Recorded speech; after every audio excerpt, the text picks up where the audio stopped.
제가 지금까지 컴퓨터를 아주 많이 여러 개를 이렇게 사용을 했었습니다. 제가 제일 먼저 컴퓨터를 산 게 아마 대학교 2학년 때였던가 그럴 것 같아요. 비싼 거금을 가지고 컴퓨터를 사고 제일 먼저 한 일이 뭔지 아십니까? 친구하고 둘이 서치를 딱 누르고 누구 컴퓨터가 더 빨리 켜지는지, 그때는 되게 느렸거든요. 그리고 누가 빨리 워드 작업까지 하는지 그걸 이제 내기를 하는 게 제일 먼저 사가지고 한 일입니다. 그런가 하면 저는 컴퓨터에 대해서는 속도가 빨라야 된다는 생각을 가지고 있어요. 그래서 저는 이 컴퓨터에 대해서 속도에 아주 민감합니다. 저장 공간이 많아야 되고 속도가 빨라야 돼요. 성격 탓이기도 하죠. 급한 성격 탓이기도 하고, 또 컴퓨터의 속성에서 속도가 아주 중요하다는 그런 생각 때문이기도 합니다. 그래서 제가 이 컴퓨터를 켜서 빨리 켜지지 않거나 인터넷을 했는데 그것이 계속 로밍을 하고 있으면은 아주 쉽게 이렇게 짜증을 좀 이렇게 냅니다. 그리고 저에게 고치기 어려운 그 병이 하나 있어요. 중병입니다. 그리고 죽을 병은 아니고요. 뭔가 하면은 컴퓨터를 사용하고 버릴 때에 꼭 그 컴퓨터를 뜯어가지고 그 안에 있는 하드 드라이브하고 그다음에 램을 꼭 뽑아냅니다. 왜냐하면은 혹시 다음에 컴퓨터를 사면은 그곳에 같이 연결해가지고 더 큰 저장 공간을 만들고 더 빠른 컴퓨터를 만들기 위해서 하드 드라이브하고 램을 뽑아내요. 그래서 저희 집에 제 사무실에 하드 드라이브가 이만큼 쌓여 있고 책상 안에 램이 이만큼 쌓여 있습니다. 못 고치는 질병이에요. 그만큼 저는 이 컴퓨터의 속도를 아주 중요하게 이렇게 생각을 합니다. 미래학자 엘빈 톰플러라는 사람은 이렇게 말했습니다. 이제 지구촌은 강자와 약자 대신에 빠른 자와 느린 자로 구분될 것이다. 빠른 자는 승리하고 느린 자는 패배한다 라고 이렇게 미래를 바라보며 말했습니다. 정말 오늘날 이 시대의 대표적인 특징 중에 하나가 속도예요. 속도. 느린 것은 안 좋은 것으로 이렇게 여깁니다. 느린 것은 경쟁력이 없다라고 생각을 합니다. 기다리는 것은 그거 낭비라고 생각합니다. 그러다 보니 사람들이 속도에 목숨을 겁니다. 자동차에서부터 전자기기, 심지어는 음식까지 속도를 내는 속도 전쟁입니다. 물건을 사도 바로 그날 배송되는 것, 그것에 기업의 운명을 걸고 있어요. 요즘에는 1일 배송뿐만 아니라 1시간 배송, 이런 것에 아주 빠른 시대에 그렇게 살아가고 있습니다. 그래서 점점 현대인들은 기다리는 것에 대해서 익숙하지 못한 시대를 살아가고 있다라고 하는 것입니다. 여러분은 어떻습니까? 여러분은 기다림, 인내라는 그런 덕목에 점점 이 덕목도 잃어가는 그런 시대를 살아가고 있는데, 여러분들의 모습들은 그 기다림에 대해서 어떻게 살아갑니까? 모든 사람들이 다 빠른 길을 찾다 보고 빠른 시간대를 찾다 보니까 그 빠른 길에 다 모여 있어요. 여러분 그런 거 가끔 경험하지 않습니까? 연휴 때에 한국에서 추석이라든지 설날 때에 고향을 찾아가게 되면 방송에서 가장 차들이 없는 빠른 시간을 공지해 줍니다. 그러면은 그 시간 나가보게 되게 되면 다른 사람들 다 그 시간에 가려고 나와가지고 오히려 트래픽이 심한 그런 경우들을 보지 못합니까? 다 사람들이 다 빠른 길, 편한 길, 좋은 길, 그 길을 다 선호하기 때문에 그곳에 다 모여 있어요. 모든 기업들도 모든 생각들도 다 그곳에 모여 있습니다. 세상과 다른 길을 가려고 하니 힘들고 어렵고 고통스러운 길을 걸어가는 사람들은 어쩌면 세상과 좀 다른 성도들이라고 할 수 있을까요? 만약 성도 여러분들이 그렇다고 한다면은 여러분들에게 오늘 주시는 권면의 말씀이 있습니다. 빠른 세상 사람들과 다른 길을 가려고 하다가 때로는 부당하게 대우받고 억울한 일을 당하고 때로는 우리가 믿음이라고 하는 이 믿음 때문에 고난을 당하고 있는 그런 성도들에게 하는 권면의 말씀이 있습니다. 점점 인내력을 잃어가고 있는 그런 현대를 살아가는 우리들에게 주시는 그런 권면의 말씀이 오늘 있습니다. 야고보는 지금까지 다시 형제들아 형제들아 하다가 지난 시간에 부한 사람들아 라고 말하고 난 다음에 다시 형제들로 돌아와서 형제라는 호칭으로 고난과 어려움 속에 있는 성도들을 부르고 있습니다. 야고보서는 시작할 때의 권면과 같이 다시 권면하기를 처음에 인내의 말씀을 1장에서 이야기하셨거든요. 다시 우리에게 권면하기를 길이 참으라 라는 말씀으로 우리에게 권면하고 있습니다. 아마 우리뿐만 아니라 초대교회 성도들도 참고 인내하는 것이 어려운 그런 사람들이었다라고 생각합니다. 이 참기 어려운 그런 인내하기 어려운 그런 시간들을 보냈던 초대교회 성도들은 우리가 지난 시간의 말씀과 연결을 해보게 되면 조금 이해가 됩니다. 가난한 성도들이 참고 인내해야 되는 그런 상황들이 어떤 상황들이었는가? 세상에서나 교회에서나 부자들이 자기들의 사치나 자기들의 개인적인 방종이나 그런 향락을 위해서 가난한 사람들 것들을 빼앗고 가난한 사람들을 억압하고 그리고 억울하게 하는 그런 세상 속에서 견뎌내려고 하니까 힘들다는 이야기예요. 그런 상황 가운데 살아가는 성도들의 삶을 생각해 볼 필요가 있습니다. 여기서 참고 인내한다는 말, 물론 그 말 안에 이미 내포되고 있는데 인내는 어때요? 시간을 요하는 거예요. 인내는 시간을 요합니다. 그래서 길이 참으라고 한 거예요. 좀 길게 참아라. 오래 참아라라는 그런 말씀이죠. 세상에서는 많은 것이 세상에서 많이 참는 것을 이렇게 숫자로 표현하게 되면은 보통 사람들이 몇 번 참아라 그래요? 3번, 3번 많이 이야기하죠. 3번 참는다. 그래서 3번 참는 것 그것도 사실은 많이 참는 거예요. 그죠? 3번 참는 거 많이 참는 겁니다.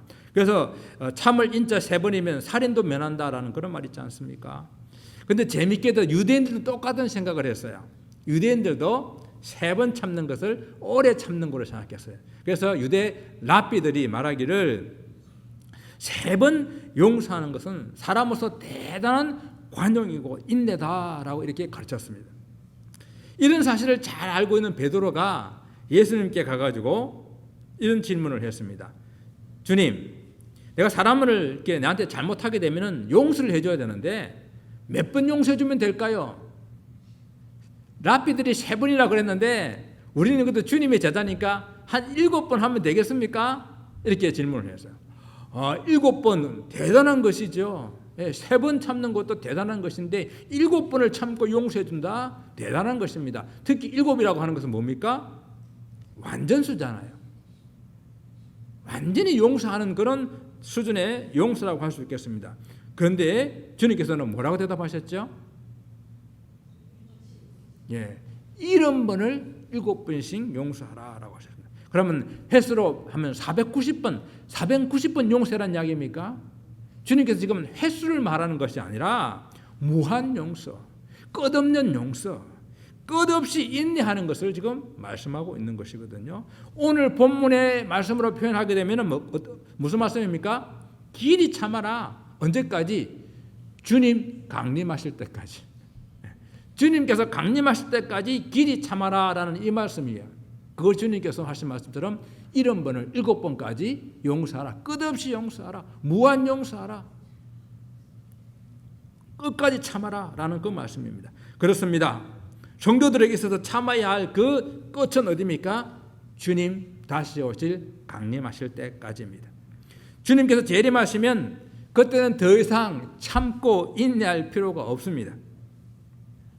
주님께서도 종말에 성도들이 참 여러 가지 힘들고 어렵고 고난의 시간들을 가질 것을 아시고 마태복음 10장 22절에 말씀하십니다. 또 너희가 내 이름으로 인하여 모든 사람에게 미움을 받을 것이나 나중까지 견디는 자는 구원을 얻으리라. 어려움이 있다라는 거예요.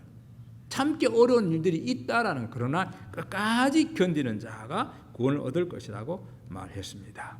그러므로 사랑하는 주의 성도 여러분, 주께서 재림하실 그날까지 우리는 현재의 크고 작은 고난과 어려움과 핍박을 인내하며 견뎌내야 됩니다. 그런데 문제는요, 우리가 인내하는 것이 쉽지 않다는 이야기예요. 성도들에게 인내가 중요한 덕목인 걸 누가 모르겠습니까? 다 압니다. 참아야지 하는데 참지 못하고 욱하고 나오는 것, 그것이 우리들의 연약한 모습이 아닙니까? 그게 인내는 쉽지 않아요. 인내는 연단을 낳고, 연단은 소망을 이루는 줄 우리가 알아요.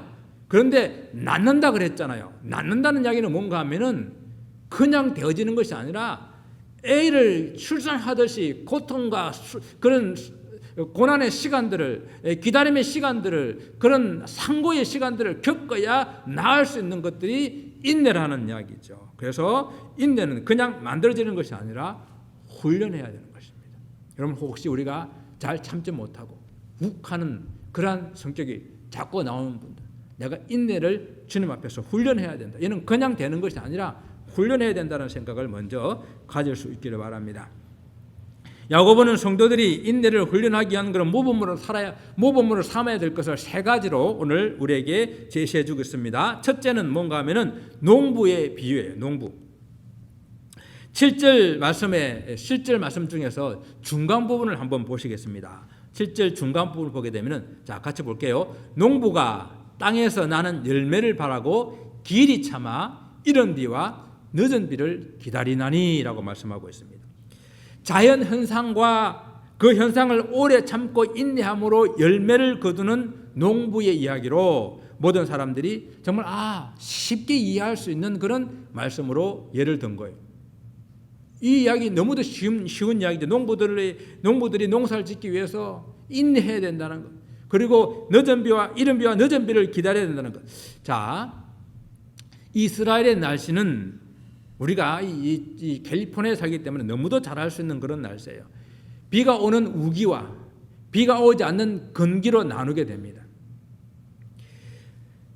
이스라엘은 한 해를 시작하는 해가 10월 달이기 때문에 이른 비라 하게 되면은 그 10월 달에 내리는 비를 이른 비라 그러고, 그리고 늦은 비라 하게 되면은 이제 비가 마지막 끝날 부분에 약 한 3월 내지 4월에 내리는 그 비를 늦은 비라고 말해요. 우리하고 좀 반대의 개념이죠. 그래서 이른 비, 그럼 예상보다 일찍 오는 비가 아니라 한 해 중에서 처음 오는 비, 그걸 이른 비라고 그러고요. 늦은 비는 그 비가 오는 마지막 비, 그것을 늦은 비라고 이렇게 표현하는 것입니다. 그러니까 5월부터는, 비가 끝나고 난 다음 5월부터 9월까지는 비가 한 방울도 안 와요. 요즘에는 모든 전 세계가 이상 기후를 보이니까 이 캘리포니아도 지난주에 엄청나게 비가 많이 오지 않았습니까? 그런 경우에 있겠지만 일반적으로는 비가 오지 않는 그런 시기입니다. 그래서 농부는 씨를 뿌리기 위해서는 그 하늘에 비가 내리는, 이런 비가 내리기를 간절히 기다리며 비가 올 때에 그때에 파종을 하고 씨를 뿌린다는 이야기예요. 그리고 농사를 짓고 난 다음에 다시 마지막 늦은 비가 오기를 간절히 기다리고 난 다음에 수확을 한다는 이야기예요. 그래서 이 주님의 이 비유를 통해 가지고 일반적으로 이른 비와 늦은 비, 이것은 이른 비는 주님의 초림을 상징하고 늦은 비는 주님의 재림을 상징하는 거예요. 그래서 우리는 이제 주님의 이른 비가 온 초림과 다시 주님 오실 늦은 비, 재림, 그 사이에 우리는 살고 있지요. 그래서 살고 있는 그런 삶이다라는 것을 기억을 할 필요가 있습니다. 자, 농부가 이른 비와 늦은 비를 내리는 일에 대해서 농부가 할 수 있는 일은 무엇일까요? 농부가 그 비를 좀 앞당길 수 있습니까? 그 비를 좀 늦출 수 있습니까? 늦은 비를 좀 더 앞당길 수 있나요? 좀 더 늦출 수 있나요? 아무것도 할 수가 없습니다. 이것이 농부 비유의 핵심이에요. 농부의 비유에서는 농부는 그저 하늘만 바라보며 비가 내리기를 간절히 사모하며 기다리는 것, 그것밖에 아무것도 할 수가 없다라는 거예요. 그런데 농부가 비를 앞당길 수도 없고 늦출 수도 없는, 아무것도 할 수 없는 그런 존재이기는 하지만은, 그 아무것도 할 수 없지만은 농부는 간절히 비를 기다리는 그 마음을 뭐로 표현할 수 있느냐? 성도들이 주님의 초림으로 주님이 오심으로 주님을 영접하고 예수 믿고 구원받은 성도들이 다시 주님 오실 날을 기다리는 그 사이에 살아가는 삶, 즉 기도하는 삶으로 표현할 수가 있는 거야. 그래서 자, 이른 비와 늦은 비의 그 사이에 살아가는 성도들의 삶과 그 하나님께서 이른 비와 늦은 비를 주시는 그 때를 가지고 우리에게 주시는 교훈의 말씀이 있는데, 그것이 신명기 11장 14절의 말씀입니다. 11장 14절 한번 보시게 되면은, 자, 하나님의 백성들이 하나님을 사랑하고 하나님 뜻에 순종하면은 여호와께서 너희의 땅에 이른 비 늦은 비를 적당한 때에 내리시리니 너희 곡식과 포도주와 기름을 얻을 것이오라고 신명기에 말씀하고 있어요. 자, 여기서요, 이른 비와 늦은 비 그를 하나님이 적당하게 내리시게 되는데, 그 내리시는 그 앞에 뭐가 있습니까? 하나님 백성들이 뭘 한다고요? 하나님을 사랑하고 하나님 뜻에 순종하는 이 부분이 있는 거예요. 그러니까 똑같이 이른 비와 늦은 비는 하나님의 절대적인 축복이에요. 하나님의 은혜입니다. 우리가 아무것도 할 수가 없어요. 그런데 그 이른 비와 늦은 비를 기다리는 성도의 삶은 어떠해야 되는가? 기도라고 하는 그 성도의 삶은 어떠해야 되는가? 그냥 가만히 있는 것이 아니라 하나님을 사랑하고 하나님 뜻에 순종하는 삶, 그게 기도라는 거예요. 우리 기도는요, 그냥 감나무 밑에 누워서 감이 떨어지기를 바라는 것이 기도가 아니라 구체적으로 하나님께 기도하고 구체적으로 바라고 하나님 뜻을 따라 부지런히 행동하는 그런 삶, 그것을 오늘 기도라고 말하는 거예요. 그래서 여기서 이른 비와 늦은 비를 기다리는 농부가 하늘을 바라보는 것을 성도들에게서 기도라고 우리가 표현했을 때에, 주님의 재림의 때를 기다리는 성도는 무엇을 해야 되는가? 하나님을 사랑하고 하나님 뜻에 순종하는 삶, 그것을 사는 삶을 살아야 된다. 그것을 농부의 비를 통해서 이게 말씀을 하시는 것입니다. 하나님의 때를 기다리며 주님의 재림을 기다리는 기도하는 성도의 삶, 아무것도 안 하는 것이 아니라 우리가 할 수 있는 한 하나님을 예배하며 하나님을 사랑하며 또 하나님께서 우리에게 주신 하나님 뜻을 순종하며 살아내는 것, 그것을 의미한다는 사실을 기억하시고 그 순종의 열매를 부지런히 맺을 수 있는 삶을 살기를 원합니다. 하나님 백성으로서의 삶을 적극적으로 살아낼 수 있는 그런 삶을 살기를 원합니다. 마치 농부가 비를 내리게 할 수는 없지만 이제는 하나님 분명히 비를 주실 것이라는 것을 믿고 씨앗을 준비하고 파종할 준비를 하고, 그리고 비가 내릴 때에 그것을 씨를 심고 파종을 하고, 그리고 다시 하나님께서는 분명히 마지막에 그 늦은 비를 주실 것을 믿고 부지런히 김을 메고 부지런히 풀을 뽑고 부지런히 농사를 짓는 것, 관리하는 것과 똑같다라는 겁니다. 성도 여러분, 농부가 자신의 섭리를 믿고 농사를 짓는 것과 같이 주님의 때를, 주님의 재림의 때를 기다리며 오늘의 시간을 참고 인내하며 내게 맡겨준 그 주의 사명을 잘 감당하는 그런 성도들이 되시기를 바랍니다. 두 번째는요, 선지자들을 예를 들었습니다. 성경에 많은 선지자가 뭐 하는 사람이라고 그랬습니까? 하나님의 말씀을 대언하는 사람, 그죠? 하나님의 말씀을 대언하는 사람이 선지자입니다. 그런 하나님의 말씀을 대언하는 참 선지자들은 하나님의 말씀을 대언한다는 그 이유 때문에, 하나님이 진리를 선포한다는 그 이유 때문에 많은 고난을 받았어요. 많은 핍박을 받았습니다. 오늘 보면 10절의 말씀에는 이렇게 말씀하고 있잖아요. 형제들아, 주의 이름으로 말한 선자들을 고난과 오래 참음의 본으로 삼아라. 우리보다 먼저 하나님의 진리를 선포했던 선자들이 그 진리를 선포하는 일 때문에 고난받은 그 일을 우리가 본으로 삼아라라고 말씀하세요. 초대교회 성도들에게 보다 실질적이고 그리고 적극적으로 그 인내의 시간들을 보내기 위해서 그들에게 주신 그 선지자들을 잘 본받으라는 말씀입니다. 하나님의 말씀으로 이스라엘 백성들을 가나안 땅으로 인도했던 사람들 중에서 정말 모세만큼 정말 억울하게 고난과 그리고 사람들의 원망과 불평을 당한 사람이 있을까요? 또 아합 왕과 이세벨 그리고 그들의 상에서 먹고 마시는 바알과 아세라 선자 850명 그들과 대결하고 그들로부터 박해를 받고 그들로부터 죽임을 당하겠다고 이렇게 협박을 받아서 그 엘리야는 이세벨의 칼을 패가지고요 갈멜산에서부터 160km가 떨어져 있는 브엘세바까지 도망가가지고 하나님 나를 죽여주십시오 그렇게 고난받았던 사람입니다.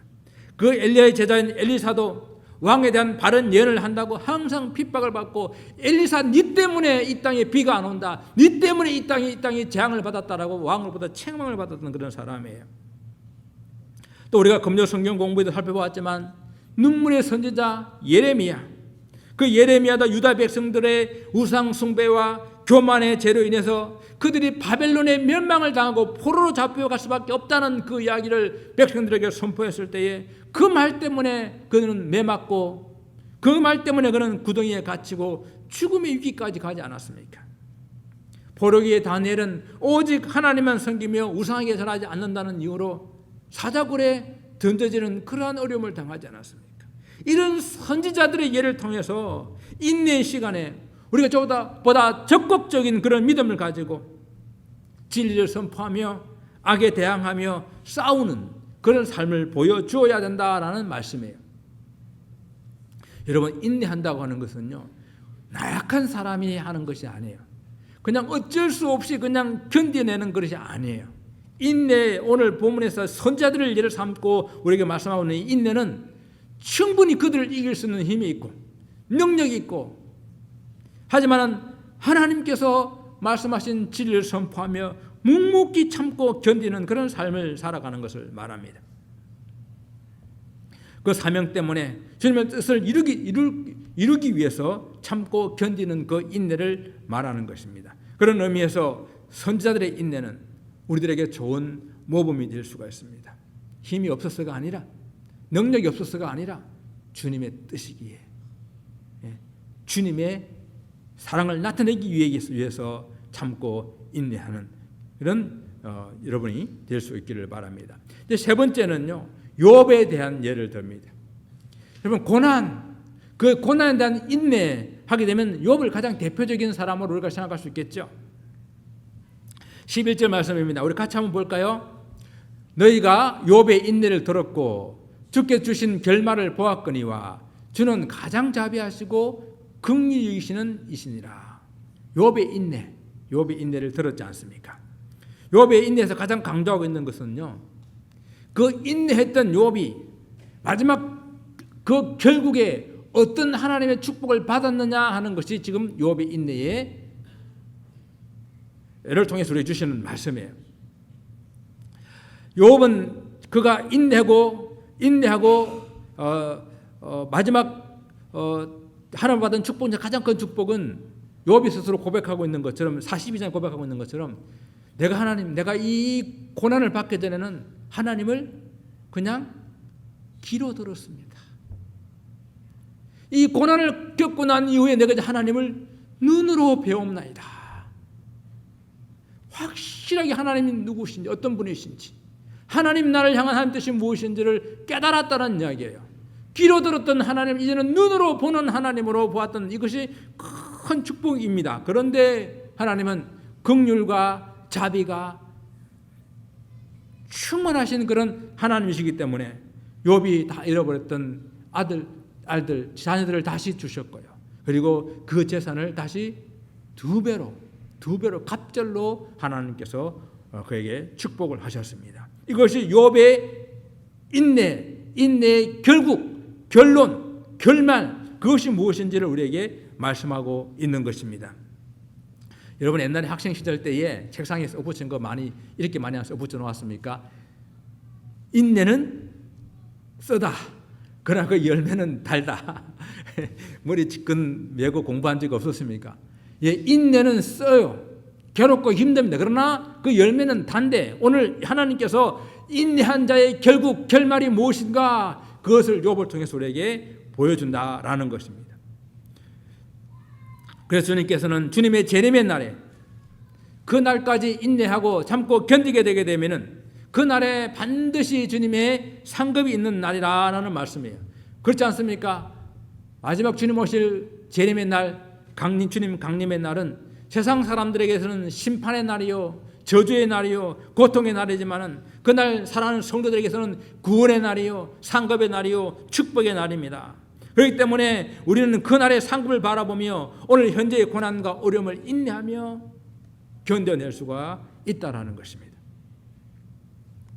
초대교회 성도들에게 인내하기를 권면하고 있는 야고보는 인내의 끝에 대한 이야기를 합니다. 언제까지 인내하라고 하셨죠? 예, 끝까지인데 어디요? 주께서 강림하시기까지. 예. 이미 주님께서 초림하여 오셨으니까 이제 남은 것은 뭡니까? 주님이 다시 오시는 재림밖에 없습니다. 주님 다시 오실 재림의 날까지 우리가 인내하고 끝까지 인내하는 그런 삶을 우리에게 권면하고 있는 것입니다. 주님의 강림, 주님의 재림은 부자들과 억압하는 자들에게는 멸망의 날이라고 그랬잖아요. 심판의 날이라고 그랬잖아요. 고난의 날이라고 그랬잖아요. 그러나 그것을 참고 견디는 사랑하는 성도들에게는 위로의 날이요, 격려를 받는 날이요, 상급을 받는 날입니다. 왜냐하면 바로 주님의 재림이 이 세상의 끝이기 때문이에요. 그런데 주님의 재림의 때에 그 재림의 때를 우리는 아무도 알 수가 없잖아요. 언제 오실지 알 수가 없기 때문에 오늘 이 금문의 말씀은 주님의 재림의 때까지 참아라는 이야기는 끝까지 참고 인내해라라는 그 말씀으로 우리는 받아야 합니다. 성도들이 끝까지 인내하기 위해서 가져야 할 태도에 대해서 오늘 말씀하고 있는데요. 두 가지만 생각하고 말씀을 마치고자 합니다. 마음을 굳건하게 해야 된다는 거예요. 끝까지 인내하기 위해서 마음을 굳건하게 해야 된다는 겁니다. 끝까지 인내한다는 것은 그 끝이 언제인지 알지 못하는 거예요. 며칠까지만 하면 된다 하면 얼마나 좋겠어요. 주님이 오실 때까지, 주님 오실 날을 알 수 없으니까 그 끝까지라고 하는 것은 그 끝이 언제인지 알지 못하는 겁니다. 그래서 오래 기다리게 되다 보면 우리는 흔들리기 쉽다는 겁니다. 더군다나 이 초대교회 성도들은 예수님을 믿는다는 그 이유로 고난과 핍박을 받고 그리고 경제적인 불이익으로 생활이 어렵고 견디기 힘든 그런 날들이었어요. 그것이 하루 이틀이면 좀 견뎌내겠는데 언제 끝날지도 모르는 그러한 상황들이기 때문에 그들은 흔들리기 쉬웠습니다. 그래서 뭐예요? 주님께서 마음을 굳건하게 해야 된다. 마음을 굳건하게 해야 된다라는 겁니다. 사람 이 마음처럼 간사한 것이 없고요. 사람 마음처럼 쉽게 흔들리는 것이 없어요. 흔들리는 갈대라 그러잖아요. 여자만 그렇습니까? 모든 인생이 다 흔들리는 갈대예요. 예. 아침에 이렇게 했다가 금방 점심때에 흔들려 버릴 수 없는 그런 우리의 마음을 가지고 있는 사람들. 그런데 또 있지 않습니까? 사람 마음만큼 모진 게 없어요. 한 번 마음 먹으면 철문빗장은 열 수 있어도 다친 사람의 마음은 열지를 못해요. 그렇지 않습니까? 한 번 마음 먹기면. 그래서 잠언 4장 23절에서는 그렇게 말합니다. 무릇 지킬 만한 것보다 더욱 내 마음을 지키라. 생명의 근원이 이에서 납니다. 마음 딱 먹고 마음을 굳게 먹고 내가 끝까지 견디리라. 내가 끝까지 인내하리라. 주님 오시는 그날까지 흔들리지 아니하리라 결단하게 되면은 그것처럼 강한 믿음이 생길 수 없다라는 이야기입니다. 그래서 야고보서는 일찍 1장에서 성도의 삶에 여러 가지 시험들이 있을 거라고 말했습니다. 그 시험을 만나면 온전히 기뻐하라라고 말했어요. 시련이 오히려 인내를 만들어내기 때문이고 인내를 온전히 이루게 될 때에 우리 성도들이 정말 온전하여 구비하게 되는 부족함이 없는 그런 성도가 될 것이라고 이미 1장에서 말씀을 하고요. 그리고 이제는 마지막 5장 끝에 부분에 그래 그 인내를 이루어야 되는데 그 인내를 이루기 위해서 너희들의 마음을 굳게 하라. 여러분 마음을 굳게 하셔야 돼요. 뭐든지 마음 먹는 것, 정말 주님 뜻대로 살고자 하는 마음 결단하는 것, 내가 이들 한번 살아보라 결단하는 것, 그것이 얼마나 중요한지 몰라요. 그래서 매번 예배 때마다 여러분들은 말씀을 듣고 주님 주시는 그 은혜가 있으면 주님 내가 이렇게 살겠습니다. 좀 마음에 두 손을 불끈 쥐면서 결단하는 그런 시간들을 가져셔야 돼요.